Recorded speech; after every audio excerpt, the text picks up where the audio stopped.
महीना का है, ये चौथा सोमवार है और 2 सोमवार बाकी है।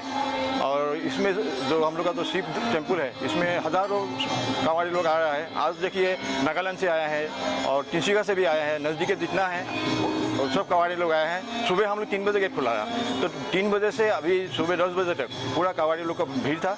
अभी जो लोकल आदमी है वो लोग आ रहा है, तो अभी अगले जो 2 सोमवार है हम लोग सोचते हैं हज़ारों के भीड़ में कांवड़ी लोग आएगा और हम लोग उन लोग के लिए जितना सुख सुविधा कर सकते हैं अंदर जाने के लिए, निकालने के लिए ये कर रहे हैं। और क्योंकि हम लोग को जो कुंड है, जो अंदर का गृह है, उसमें जाने नहीं दे सकता है, तो बाहर से हम लोग को उन लोग को जल चढ़ाने के लिए सुविधा कर दिए हैं।